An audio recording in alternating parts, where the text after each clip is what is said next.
this patient happens to have hypertension up here, because it's got a lot of tests on there that you don't typically run, or things that you do that you don't always do on every visit. Looks like they may have changed that a little bit, but used to it showed a lot of stuff like renal ultrasound and things like that, which you're not just going to be doing every time. But some of these adult type things can be helpful also. And sometimes if you don't know what the workup is for a certain diagnosis, you can look on the macro and you can learn a little bit about that. Now, if you want to restrict your macros to a certain suite, you can do that here also. So you want to make sure that your macros are usually on family medicine unless you're in the peds department. Now let me just uncheck this hypertension. Where did it go?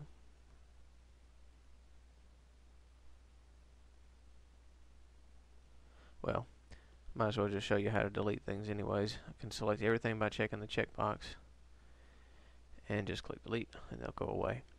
Now keep in mind that none of these orders are going to actually be processed until I click the save button.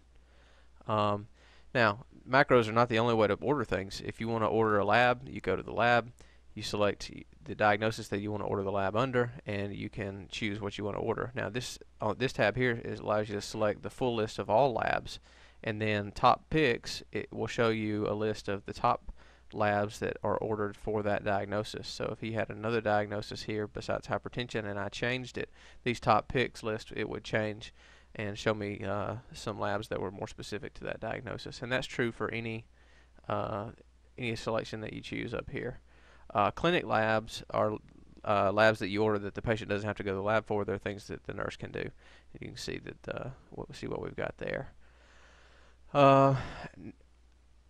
Nursing button is for other things that the nurse does besides collecting labs. So if you want to order a ACE bandage or something like that, anything that you want, or anything that you want the nurse to do that's not a lab, an injection, or a vaccine, is under here. Immunizations you order here, although typically you're ordering immunizations under the macro for that child's age. But if they're behind on their shots, or you don't want to, and you only want to order one certain thing, it's helpful to come in here and order that. Injections are for drug injections as opposed to vaccine injections. The RAD button is for radiology. That's for and any X-ray that needs to be done in our clinic. If it's something like a CT or anything that we don't do in our clinic, it's OPRAD, or outpatient radiology. And so you can see that this is an entirely different list, stuff that we can't do in our clinic. Procedure. This is one way to have a note reflect a procedure that you've done, and also allow you to bill it, although I've never done it before, so you'll have to learn how to do that from someone else. REF is referral, if you need to refer to the patient to somebody. If you can't find the specific thing that entity that you need to refer your patient to, you can always just select other doctor to find and select that order before you save it. Click edit, and then under the internal memo field you just type who it is you want to refer them to. So I'll say refer to GI, and then you click update just for that change to apply, and then I would click save if I were done. Schedule is a follow-up order. If you don't want to type it in to your note, you can click to order it, and also what that does is allows the secretary to see when you want them to follow up when they come back out and to the front desk after the visit and say, the doc told me to follow up, but he didn't say when. Specialty RX, this is a way to order things like crutches, lift chairs, things like that they would take to a medical supply store or a drugstore to get. If you go in here and order a specialty RX, then if you go in the main Medinformatix program afterwards and go to this print specialty RX, then the name of that thing that you ordered will already be stuck right in there. And EDU is a way for you to document educational things that you went over with the patient, counseling type stuff. I don't use it very much because the alphabetization of the items is not very intuitive. So you wind up using pretty much all these buttons from time to time. Just keep in mind that when you do order something, whatever is in this box here at that time that you have selected is what diagnosis gets associated with that order. And so you want to make sure that whenever you do click on something, it's checkbox, that you have the appropriate diagnosis in that box. Now, it has to be an active diagnosis from that day, or else it won't show up in this list. So before you load the ordering program, make sure that you've got all your diagnoses in your main Medinformatix window activated. And so here we've only got hypertension. If we add diabetes, and I go back to the ordering program,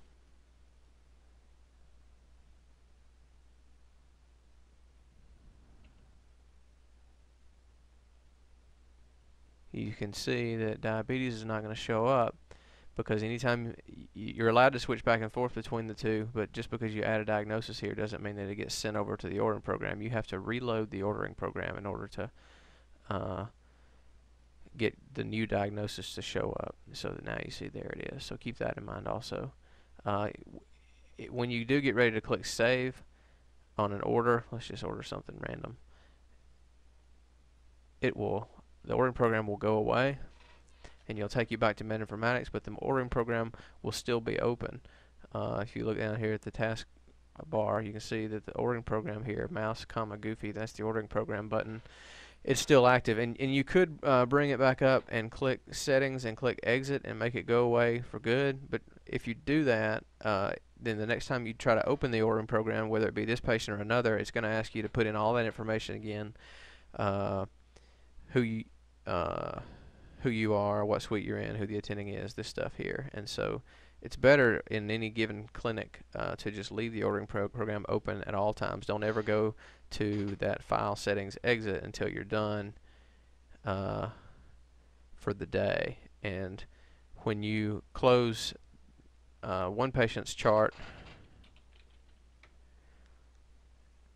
and open another, and then you click on ordering program, it automatically changes to that patient's name. And so you don't have to close it to come off Goofy Mouse and to get on to Billy Mouse. It'll do that for you automatically if you access it from that patient's chart. Okay, let's get back into the ordering program here. There are other things that you can do with the ordering program. You can build the actual E&M billing for the visit. You can add diagnoses, but I never do those things from within the ordering program. You can get somebody else to show you how to do it. Now, let's say you've got the ordering program open and you need to change some of that information, like who you are, who the attending is. You can go to Edit and go to Provider, and you can select Billing Actual or RX, it doesn't matter. And it'll bring that field up and you can change that stuff. You don't have to close the ordering program and reopen it in order to change that stuff. So that's a brief overview of how to use the ordering program. It's actually doing a lot of changing right now. There are new features that are being added that's kind of beyond the scope of this tutorial. Hi, in this lesson of the Medinformatix tutorial, we're going to go over the prescription writer and how to use it and what kind of information you can get from it. We're looking at patient's chart, fake patient Mickey Mouse, and at any point while this chart is open, you should be able to click on this RX button. This is where you generally click if you want to write a prescription that day for the patient. If you want to do that, you will click the Add button and click the drug list button, and this is where you'll type in the actual name of the medicine. I'll go ahead and type in amoxicillin, and it will give me a list of all the amoxicillins that are in the computer.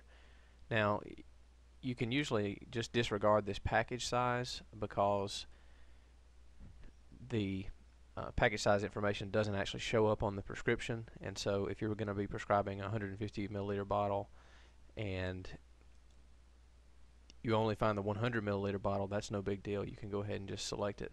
The only time I ever really look at the package size and the package description is when I'm trying to figure out if I'm prescribing, say, a cream versus a lotion of some sort of topical thing.